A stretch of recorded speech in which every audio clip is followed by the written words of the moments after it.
बिस्मिल्लाहिर्रहमानिर्रहीम। Dear student, आज हम मैट्रिसेस पढ़ेंगे। वो नाइन्थ क्लास का पहला चैप्टर है और मैट्रिक्स जो है ये मैथमेटिकल में बहुत ही इम्पॉर्टेंट है। फिज़िक्स में भी इसका इस्तेमाल है, इलेक्ट्रॉनिक में भी इस्तेमाल है इसका, और कंप्यूटर साइंस में भी इसका बहुत इस्तेमाल है। मैट्रिक्स असल में ये एक कलेक्शन है रियल नंबर का, जो रो और कॉलमों की शक्ल में लिखा जाता है। इसमें इसमें फॉर एग्जांपल ये एक मैट्रिक्स है। इसमें हम लिखते हैं 1 3 4 7 2 0। ये मैट्रिक्स है।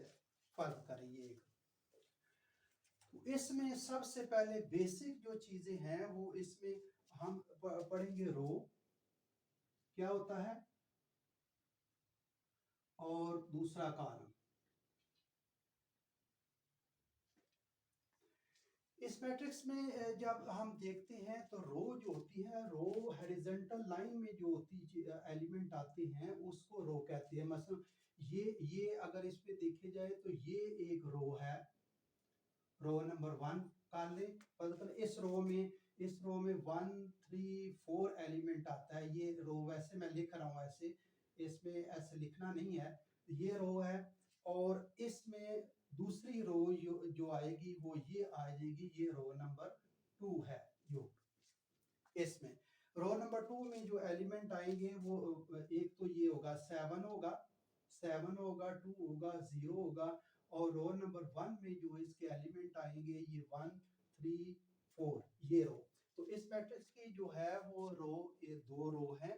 और कॉलम जो होते हैं वो वर्टिकल जो होते हैं। मतलब ये एक कॉलम है, ये एक कॉलम है C1। इसमें एलिमेंट आएगा 1 आएगा, 7 आएगा। ये दूसरा कॉलम है, इसमें 3 आएगा, ये 2 आएगा। और ये तीसरा कॉलम है और इसमें कॉलम नंबर 3 में 4 और 0 आएगा। तो ये ऐसा रेक्टेंगुलर शेप में एक मैट्रिक्स है जिसमें दो इसकी रो हैं, 2 रो हैं और ये 3 कॉलम हैं। तो डियर स्टूडेंट, ये याद रखना कि हॉरिजॉन्टल जो है वो लाइन में जो रो आती है इसको रो कहते हैं, और जब वर्टिकल जो होती है उसको इसका कॉलम कहते हैं। इसमें 2 रो हैं और 3 कॉलम जो है ये इस मैट्रिक्स में है। अब एक और एग्जांपल ले लेते हैं। मसल ये फर्ज करें ए मैट्रिक्स है, इसमें हम ले लेते हैं 3 2 1 0। इसमें क्या है, इसमें रो देखें, ये रो नंबर 1 है, इसमें एक रो ये है और ये दूसरी रो है, रो नंबर 2। और कॉलम देखें, इस साइड पर जो होगा ये जो है ये इस शक्ल में जो आएगा ये कॉलम C1। इस कॉलम में 3 और 1, और ये दूसरा कॉलम है इसमें 2 और 0।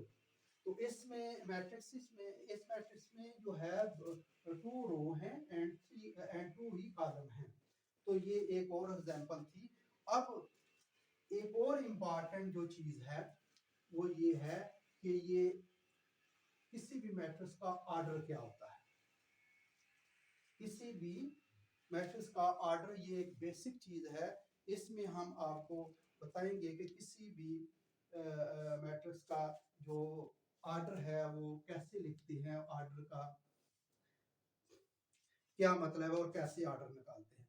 फर्ज करेंगे, मैं किताब से मैं लेता हूं ये 1 2 3 1 0 2।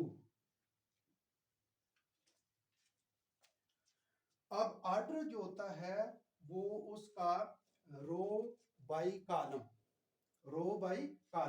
मतलब ये इसमें देखें कितनी रो है। ये रो नंबर 1 और ये क्या है, रो नंबर 2।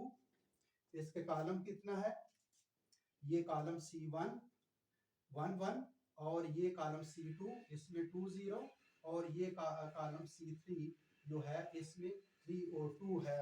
तो ये ऑर्डर ऑफ मैट्रिक्स होगा।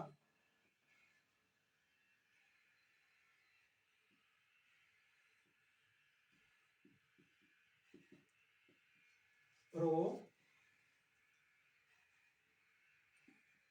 Cross column. तो इसका जो ऑर्डर होगा, इसमें इसमें पहले रो लिखेंगे। रो जो होगी इसकी, रो कितनी रो है, 1 रो, और ये 2 रो, ये 2 क्रॉस इसका कॉलम कितने हैं, ये 3 कॉलम है, ये 3 कॉलम। तो इसका ऑर्डर 2/3 जो है इसका मैट्रिक्स का ऑर्डर होगा। इसके बाद एक और चीज है, एक और एग्जांपल ले लेते हैं। चले एक और एग्जांपल ले लेते हैं। फर्ज करें बी कॉलम है, सॉरी बी मैट्रिक्स है, इसमें 1 3 4 5 7 9। अब देखें इसमें रो कितनी है, इसमें रो ये रो 1 और ये रो 2।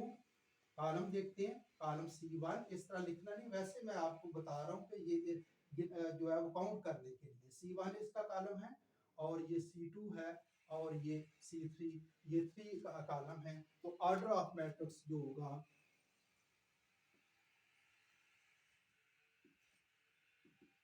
ये होगा रो क्रॉस कॉलम। अब रो इसकी कितनी है, 2 रो हैं, और कॉलम क्या है, 3। इसका 2 क्रॉस 3 जो है ये इसका ऑर्डर होगा। एक और ले लेते हैं,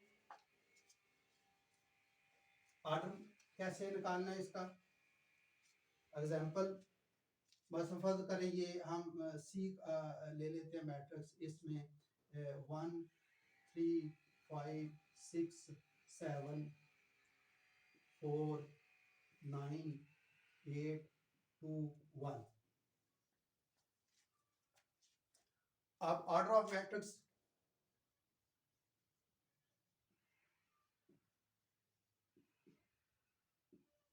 इसमें देखें रो कितनी है, ये रो 1 और ये रो 2। कॉलम देखते हैं, C1 C2, ये C3 C4 और ये C5। इसमें रो जो देखे ये रो आएगा, ये रो बनेगा, ये रो की शक्ल में, रो के एलिमेंट है 1 3 5 6 7, और ये रो 2 के 4 9 8 2 1, ये रो आ जाएगा। और कॉलम पहले कॉलम में 1 4, दूसरे कॉलम में 3 9, और थर्ड कॉलम में 5 8, फोर्थ में 6 2, और इसी तरह फिफ्थ में जो है वो 7 और 1। तो इसका ऑर्डर होगा रो क्रॉस कॉलम। तो इसमें रो कितनी है, 2, और कॉलम क्या है, 5। तो इसका ऑर्डर होगा 2 मल्टीप्लाई 2 क्रॉस 5, इसका ऑर्डर होगा। इसको आपने मल्टीप्लाई करके लिखना नहीं है, ये इसका क्रॉस इसी तरह लिखना है। 2 मल्टीप्लाई 5 10 नहीं लिखना इसका, इसको इसी शक्ल में लिखना है, 2 रो और क्रॉस कॉलम। तो ये इसका ऑर्डर होगा। अब देखते हैं कि कौन से मैट्रिसेस इक्वल है। इक्वल के लिए इसका इक्वल मैट्रिसेस जो है,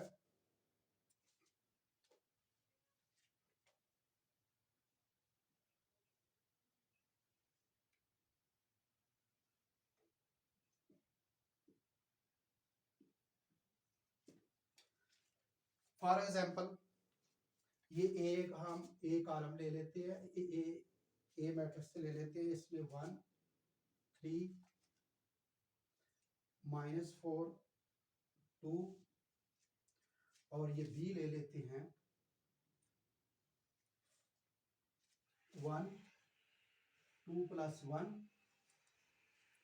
-4 और 4 -2।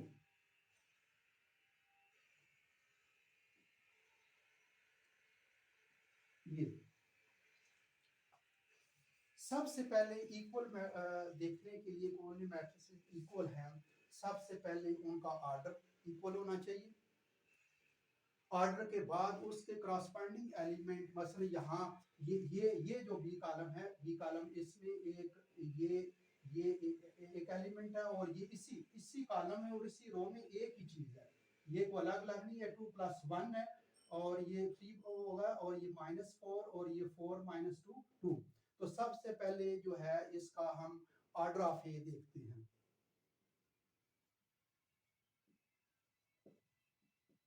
ऑर्डर ऑफ ए जब देखते हैं तो इसका रो कितनी है, 1 रो 2 रो, तो 2 cross column 1 column 2 column 2 cross 2 इसका ऑर्डर। इसका भी ऑर्डर बी का चेक कर लेते हैं।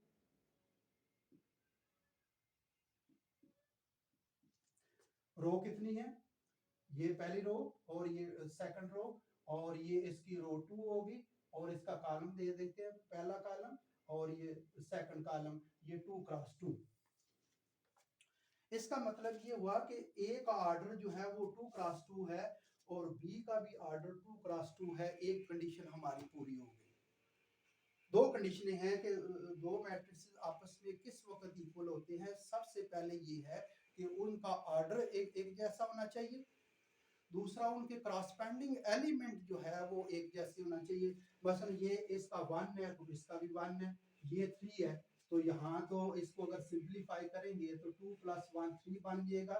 ये -4 है तो इसका भी -4 है और ये 2 है तो इसको सिंप्लीफाई करेंगे तो 4 - 2 तो ये 2 बन जाएगा। इसको अगर मैं सिंप्लीफाई करके इस तरह लिख लेता हूँ दोबारा, अगर आपकी सूरत के लिए 1 और इस 2 + 1 3 -4 और ये 2 4 -2 ये 2। तो अब चेक करें इसका, ये इसका एलिमेंट, इसके क्रॉसपेंडिंग एलिमेंट 1, ये भी 1 है। अब इसका देखिए 3, ये भी 3 है, इसका -4, ये -4 है और ये 2 है और ये भी 2 है। तो ये matrices A and B are equal to each other. तो हम देख सकते हैं कि A matrix is equal to B के।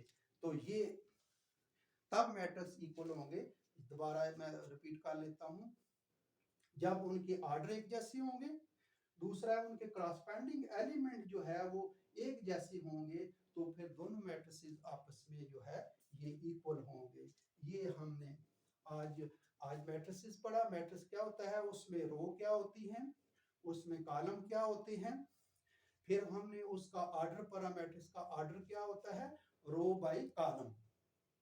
इसके जितनी रो होंगी वो रो उसकी काउंट करेंगे, फिर कॉलम काउंट करेंगे तो उसका ऑर्डर होगा row cross column, row by column. फिर इसके बाद हमने तीसरी चीज पढ़ी कि जो है वो कौन से मैट्रिक्स आपस में इक्वल होते हैं। तो उसके लिए दो कंडीशन हैं, पहला कि उनके ऑर्डर एक जैसे हों, दूसरा उनके क्रॉसपेंडिंग एलिमेंट जो है, जैसे ये 1 है और ये भी 1 है, ये 3 है, ये भी 3 है, ये -4 है, ये -4 है और ये 2 है, ये 2 है, उनके क्रॉसपेंडिंग एलिमेंट जो है वो इक्वल हों, तो दोनों मैट्रिसेस आपस में इक्वल होते हैं। ये दो कंडीशनें हैं, order and corresponding element are equal हों, तो ये जो है वो इक्वल होंगे। तो डियर स्टूडेंट, इसमें हम कुछ एग्जाम्पलें भी नेक्स्ट लेक्चर में पढ़ेंगे, फिर उसके बाद एक्सरसाइज 1.1 हम